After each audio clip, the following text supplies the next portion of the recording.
Apakah demokrasi dapat mencegah perang atau dia justru menjadi biang dari perang?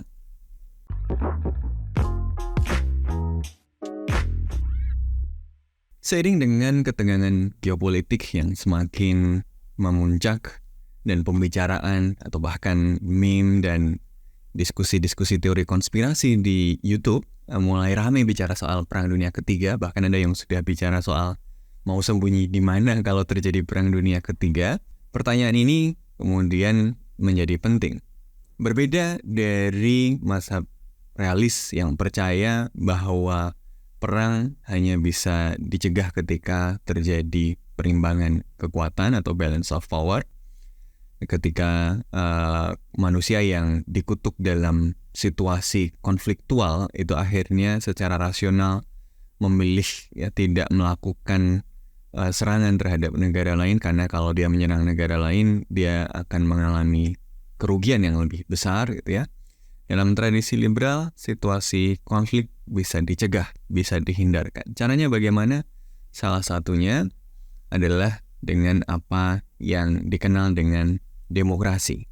Ketika negara-negara itu menganut sistem politik yang demokratis, di mana rakyatnya itu dapat memilih pemimpinnya sendiri melalui sebuah proses yang reguler, seperti terutama pemilihan umum. Nah, asumsi bahwa demokrasi dapat mencegah perang ini merupakan argumen utama dari teori yang kita sebut sebagai democratic peace theory. Para pendukungnya seperti Bruce Rashad misalnya yang menulis dalam Grasping Democratic Peace, dia mengatakan bahwa democratic peace theory ini adalah teori yang mungkin paling mendekati kebenaran empiris dalam hubungan internasional. Karena sudah banyak uji statistiknya. Jadi mereka kemudian mengumpulkan ini loh dataset negara demokratis. Mereka menggunakan kemudian dataset konflik antar negara, dan dari situ mereka melihat bahwa ternyata negara demokratis dengan negara demokratis yang lain itu tidak saling berperang. Berbeda dengan negara non-demokratis dan negara demokratis atau negara non-demokratis dengan non-demokratis yang lain. Karena itulah kemudian implikasinya dibuat lebih jauh. Kalau begitu, demokrasi bisa mencegah perang. Dan kalau demokrasi bisa mencegah perang, maka cara kita mencegah perang, termasuk nanti perang dunia ketiga kalau ada, adalah dengan cara melebarkan zona demokrasi. Tapi ini kemudian dikritik oleh mereka yang tidak percaya dengan democratic peace theory. Tony Smith misalnya mengatakan bahwa democratic peace theory ini justifikasi yang paling jelas dari imperialisme Amerika Serikat, ya kan? Amerika Serikat datang ke Afghanistan, datang ke Irak dengan mengatakan bahwa kami bawa demokrasi loh gitu ya. Tapi mana yang benar dan bagaimana logikanya? Mereka yang mendukung democratic peace theory memiliki penjelasan yang beragam juga tentang kenapa demokrasi bisa mencegah perang. Setidaknya ada 3 aliran, 2 aliran dominan dan 1 aliran yang agak muter-muter dikit gitu ya. 2 aliran yang dominan adalah yang pertama adalah democratic peace theory yang menjelaskan bahwa demokrasi mencegah perang karena faktor institusional. Nah, ini mengatakan bahwa demokrasi bisa mencegah perang. Kenapa? Karena dalam demokrasi pemimpin itu memiliki akuntabilitas kepada publik. Dia harus menjelaskan kenapa sebuah keputusan itu dilakukan. Dan karena itu untuk perang, dia butuh menjelaskan bahwa perang itu lebih menguntungkan daripada tidak berperang. Dan itu susah. Karena pada dasarnya manusia nggak mau berperang. Itu kan manusia. Kalau perang dia ada kemungkinan mati, ada kemungkinan kehilangan harta benda, bisnisnya nggak lancar, dan seterusnya. Jadi pasti sulit untuk memberikan justifikasi kepada perang. Jadi karena ada akuntabilitas tadi, dia pemimpin sulit untuk berperang. Kedua, dalam institutional constraint ini juga ada yang namanya checks and balances. Ketika seorang pemimpin mau melakukan perang, pasti ada kekuatan-kekuatan lain yang melakukan kontrol. Daripada kalau negara otoritarian mau perang tinggal ayo kita perang gitu kan, dan udah nggak ada yang protes. Jadi ada mekanisme checks and balances dalam demokrasi yang mengerem keputusan untuk berperang. Lalu yang ketiga, kebiasaan atau proses pelembagaan pemilihan umum itu juga membuat pemimpin hati-hati mau memutuskan perang.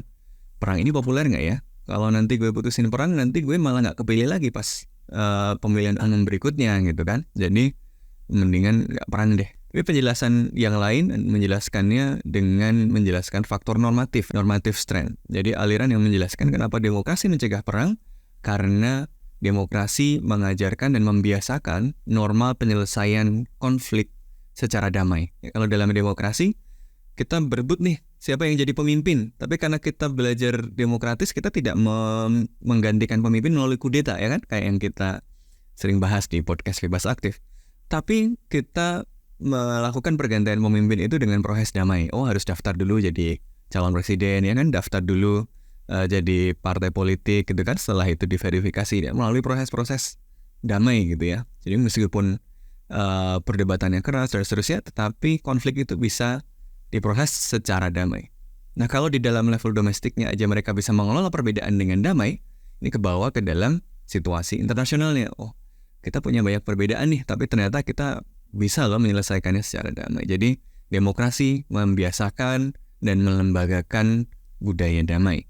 Nah, ini penjelasan normatif dari democratic peace theory.